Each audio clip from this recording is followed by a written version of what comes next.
叶凡在艰难的冲关后，终于成功突破至4级秘境，成为10几万年来第一个打破诅咒的圣体。这一成就震动了各方势力，也让许多人感到了一种无形的压力。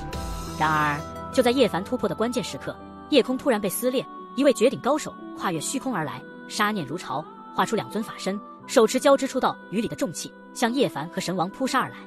此人战力滔天，血气如龙，虚空在他面前都如同破布般被扯碎。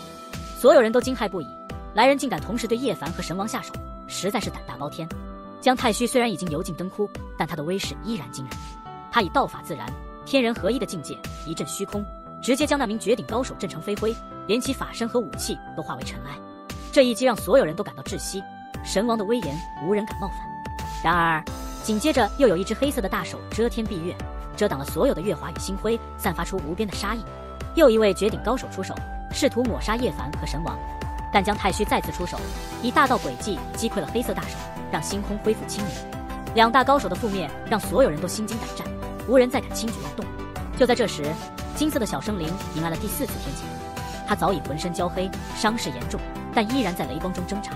叶凡传音让他使用天赋神术抵抗，但他惊慌失措，胡乱施展神术，甚至将雷劫引向人群，引发了众人的愤怒。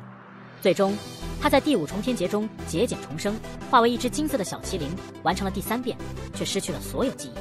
神残的变化让所有人都感到震惊，他形似金色麒麟，憨态可掬，引起了众人的觊觎。叶凡试图安抚他，但他却机警地跑开，消失在天际。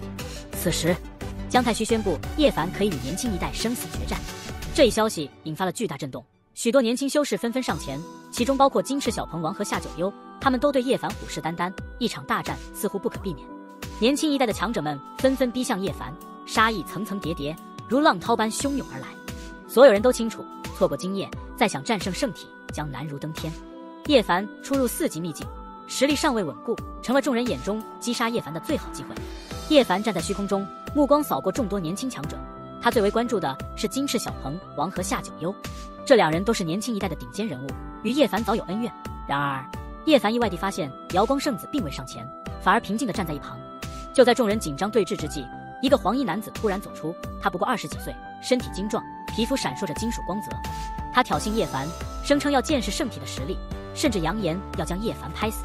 黄衣男子一出手就是直接祭出一件劲气，五色光华绚烂如烟花，却蕴含着毁灭性的能量波动。这种劲气虽然只能使用几次，但威力极大，足以瞬间抹杀对手。黄衣男子的攻击铺天盖地而来，然而叶凡的速度快得惊人，瞬间出现在他近前，金色拳头如闪电般击出。黄衣男子的防御瞬间破碎，叶凡的金色手指轻轻一划，他便被一分为2，血花飞溅，被叶凡一击毙命，衣不染血。叶凡冷冷地扫视前方的众人，高声喝道：“还有谁来？”年轻一代的强者们被叶凡的威势所震，鸦雀无声。这时，一个青衣男子大步走来，他身穿圣主级战衣，手持一盏紫金灯，显然是中州的年轻强者。他名叫古明道，实力已接近4级秘境的巅峰。古明道出手毫不留情，紫金灯射出一道炽烈的紫芒，光芒璀璨，照亮了整片夜空。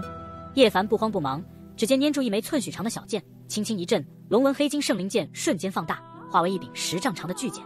此剑来历非凡，是叶凡从9窍10人中切出的小型圣物。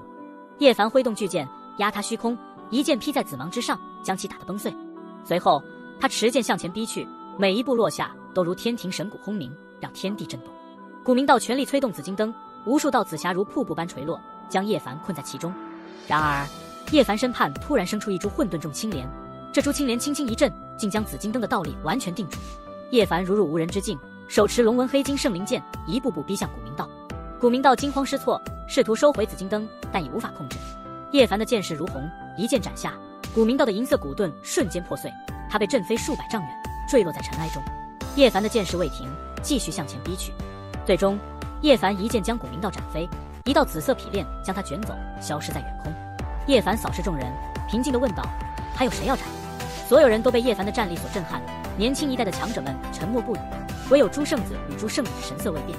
夏九幽终于挣脱了2名灰衣老人的束缚，他傲气冲天，一步步走向叶凡，扬言要将叶凡收为仆人，为他提供圣血炼药。叶凡只是冷笑一声，向前迈步，每一步都如战鼓轰鸣，让天地摇动。夏九幽也毫不示弱，他身上的气息越来越强大，仿佛要与叶凡一决高下。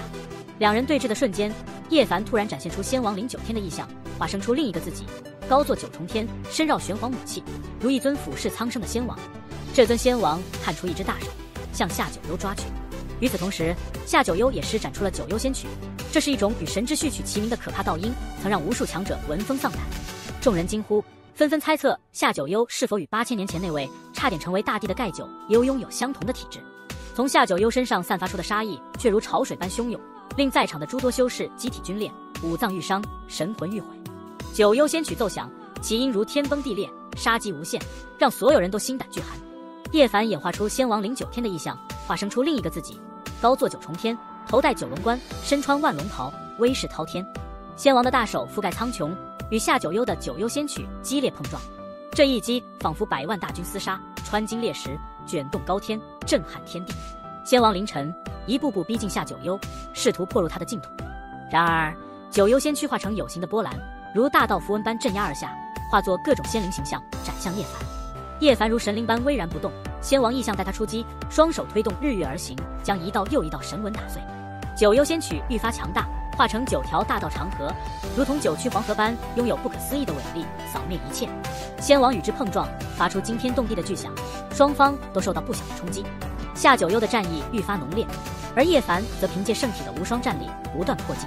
最终，叶凡将仙王意象与自身合一，化身为仙王，手持龙纹黑金圣灵剑，一步踏入夏九幽的净土，施展皆自诀，战力瞬间提升10倍，直接击穿九幽仙曲的防御，抡动大剑斩向夏九幽。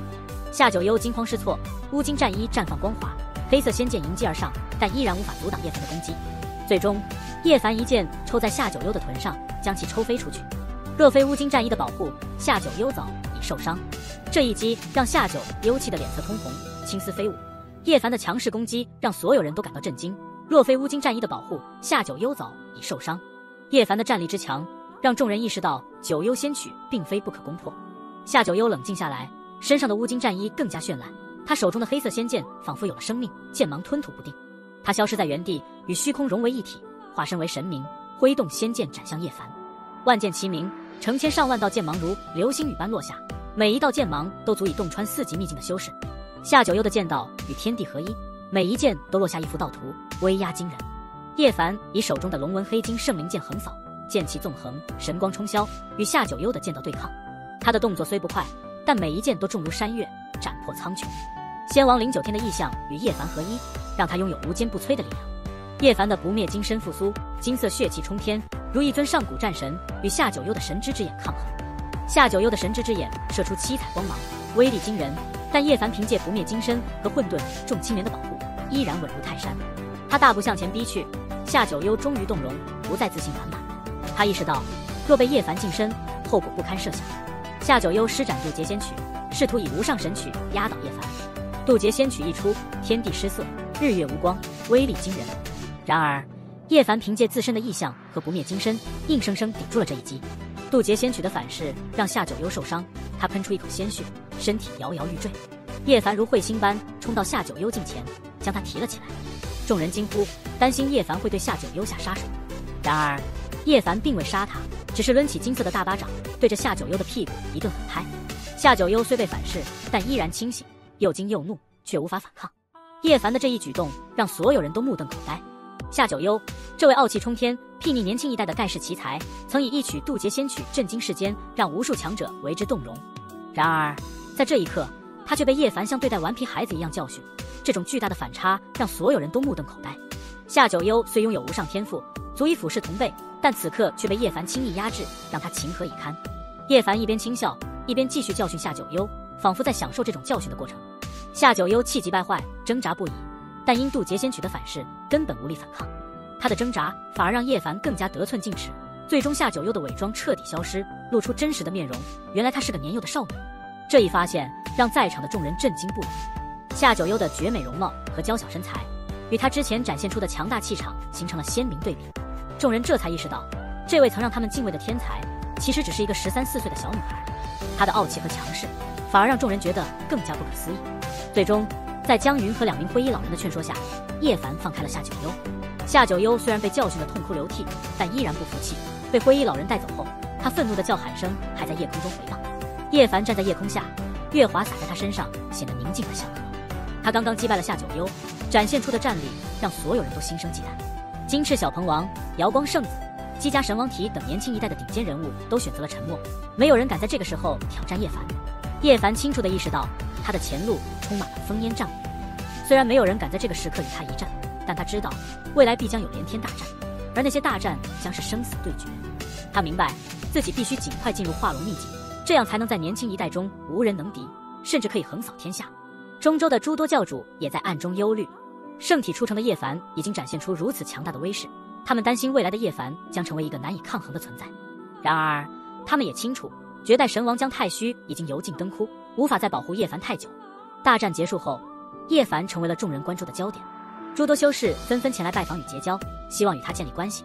然而叶凡清楚，这些热情背后隐藏着多少算计。他与神王在一起的时间越来越多，希望可以挽留住神王的性命。然而神王的状况却越来越糟，他的眸子越发暗淡，似乎已经失去了光彩。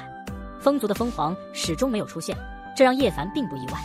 风族原本就对联姻一事态度暧昧，而凤凰更是明确表示不会嫁给圣体。即使叶凡冲关成功，风族的公主依然高傲无比，不愿前来。风族的人正在努力劝说他，但叶凡知道凤凰的心意已定，联姻之事恐怕难以成行。叶凡仰望星空，心中充满无奈。